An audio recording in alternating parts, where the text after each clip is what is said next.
I'm Matt Vito, and joining me in the studio is Christine King. Christine King is running for a 3-year term on the Columbia Public School Board Board of Education. She is coming off of her first term as a Columbia School Board member, and she was the school board vice president last year. The election is April 3rd, and King is a full-time volunteer. She's retired from State Farm Insurance after working with the company for 20 years, and she says a 5-year stint on the Columbia Montessori School Board of Directors prepared her for her board work. Christine King, thank you for joining us. Thank you for having me. Well, let's just start with maybe an introduction of yourself and overall your goals in this election. Okay. Well, as my bio said, I worked for over 20 years at State Farm Insurance. And during that time, I did two things that I think kind of helped put me on this path to know that I wanted to be more involved in the public schools. I was chair of the Partners in Education Committee at State Farm, and our partner in ed was and is still Rockbridge High School. So I got to know a little bit more about what the needs are of public schools in our area. And also during that time, I served on the board of Columbia Montessori School. It's a nonprofit school run by parents from birth to their license up to kindergarten and beyond, I believe now. And during that time, I really had a lot of experience of how a group of individual, diverse, all different thinking individuals come together and supervise one person, which was our director, and also recognize what are the needs of the entire school and all the children that attend and the parents and fundraising and budget and all that. And so after I decided to do other things other than work at State Farm, I decided, now's a good time to run for school board. And so I did that in 2009, and I love it. I really do. Sometimes when you work on a board, you can get frustrated because things don't happen quickly enough. And certainly when you're in the public, it happens maybe a little slower because you do need to obtain as much public input as you can and hear from all interested parties. And in our case, all of our interested parties in most everything we do is any community member that lives in our district, whether they have a child in school or not, our teachers, our parents, and vendors and countless other groups of individuals, and then certainly our administrative leaders and principals and teachers. So, but that I can temper that. I mean, I understand how that works. So I really enjoy what I do. I feel that I'm really giving back to the community, and we have a great school system. We have a great community. We have a great group of teachers that are really doing a phenomenal job, considering over the last three years we've cut over $20 million from our budget. And we've reduced staff positions anywhere from 250 to 260. So I just want to continue giving back the way I have been. And continuing on that thought just a little bit, what can the school district do to respond and adjust to a continuing decrease in state and federal funding? Well, right now we're doing it because we did put the tax levy on the ballot. And I just had an email today with a very good friend of mine who is a well-educated individual on school public issues and has a business in town. And, the comment was, now's not a good time to ask. And we recognize that.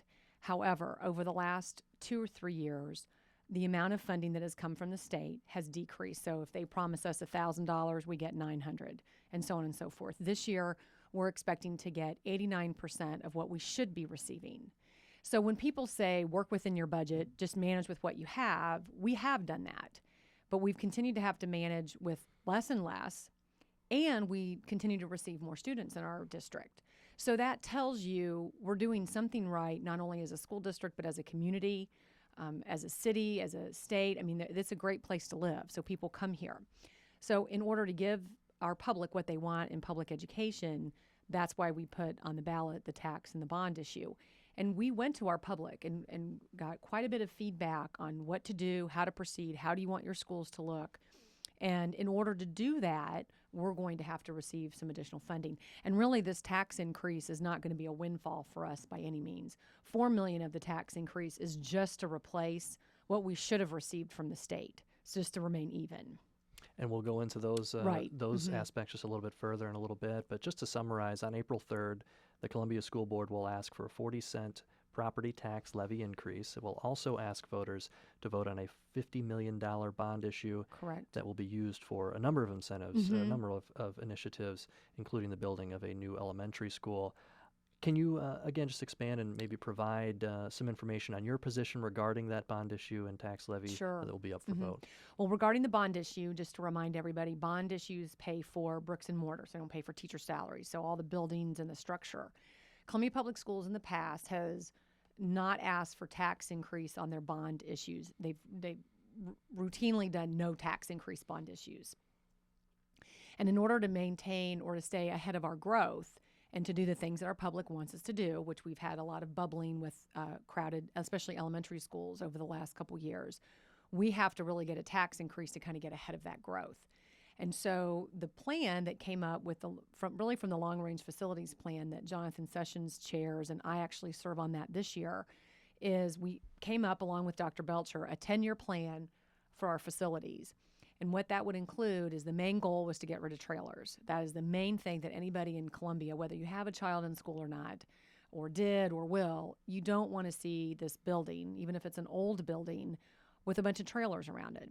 They're inefficient. They're not effective for student learning or teacher teaching, for that matter. So the 10-year plan was to eliminate trailers. So in order to do that, we had to find out how are we going to get there.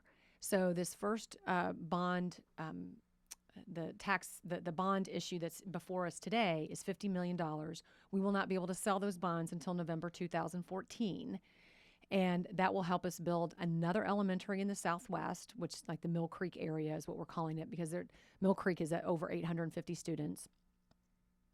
We're also planning to build an early childhood center on the Lang property, which in effect will free up classroom space from those surrounding elementary schools, Derby Ridge, Parkade, Blue Ridge, and bring those teachers under one roof for collaboration and, gain some efficiencies there.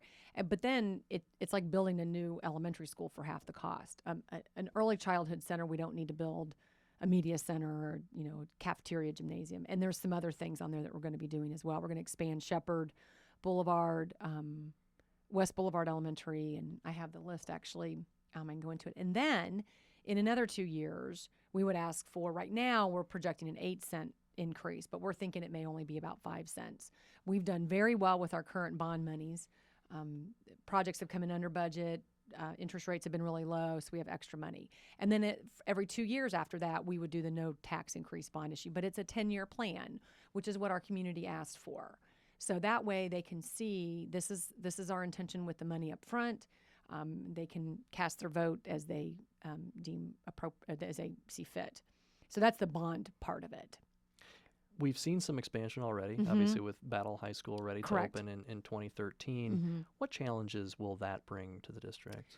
Well, we recently passed or voted on the district boundary lines, and I think that was probably the biggest hurdle that we had to get over, because there are some pockets of neighborhoods that when they leave their elementary school, after being there for 6 years, there's some small pockets of children in various, I think there's maybe 3 different pockets that will not follow their elementary school or the majority of their elementary school to their middle school. One area is the Spring Creek area. They all go to Mill Creek right now. The majority of Mill Creek students, I say 90% of them as they leave 5th grade, will attend Gentry.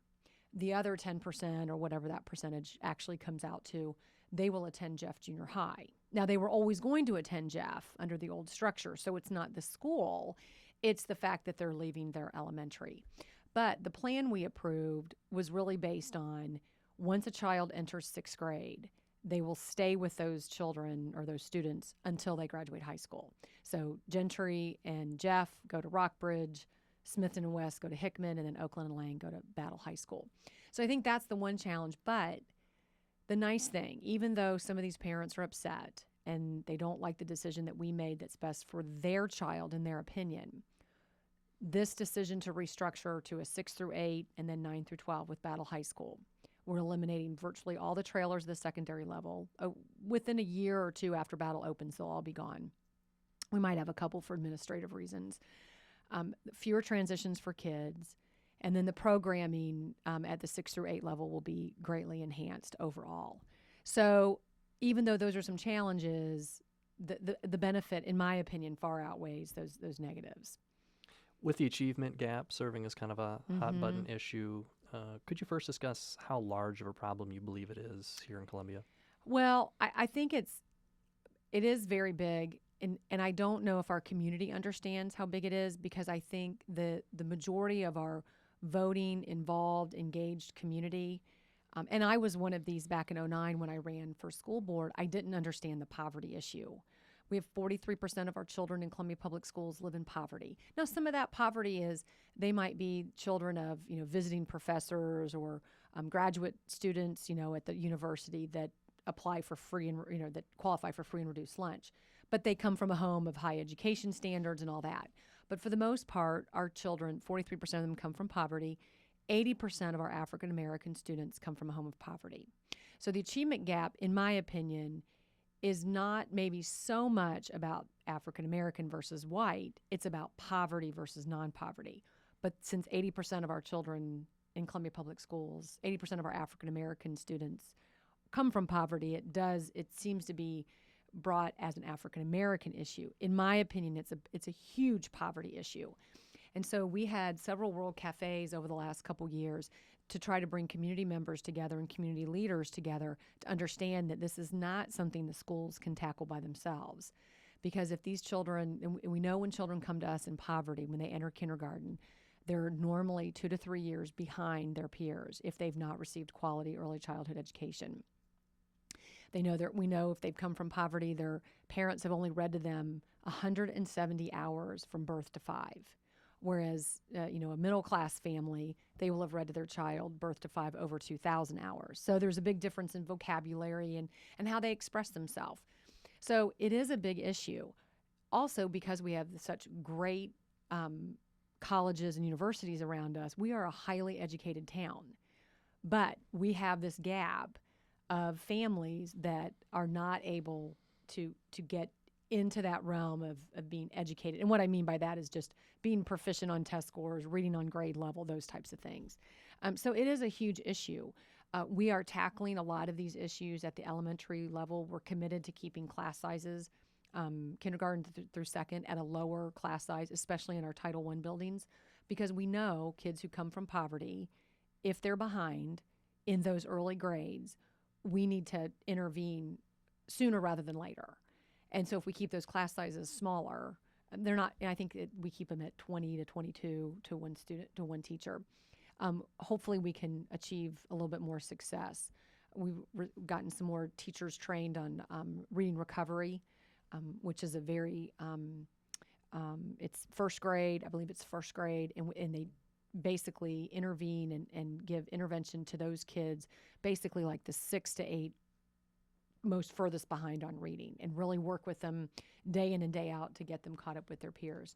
So those are some of the struggles that we're facing, but we've also received a lot of momentum from the community, and we've created a lot of partnerships with the community, and I think we're gaining some steam on that. What major challenges do you think the district will be facing in the coming years? Well, if we don't pass the bond and tax levy, we'll have huge issues financially and also with our buildings. Most of our buildings are over 50 years old. Alpha Hart was the newest elementary. Prior to that was Paxton Keeley, and that was in 2002. So even a building like Paxton Keeley is at that stage where it needs some maintenance and upkeep. So we will be in some financial strains and bricks and mortar strain, if you will, if this doesn't pass. That would be an immediate issue. Assuming this passes, which I'm very hopeful that it will, then I think some of our issues as we move forward is we really have to make sure that our teachers, our community members, and our parents know the importance of any child that is not where they need to be on grade level, especially reading on grade level by third grade. The importance of educating those children. The importance of making sure that our teachers are trained and they have enough resources to really do whatever they need to do to help a student, because every student learns differently. And with the budget cuts we've had over the last 3 years, our teachers are doing more and more with less and less. So for those, and the poverty has grown and our overall population has grown. So with that, a teacher who 5 years ago might have had a reading coach and a counselor and homeschool communicator and all these other intervention people, they don't really have that anymore.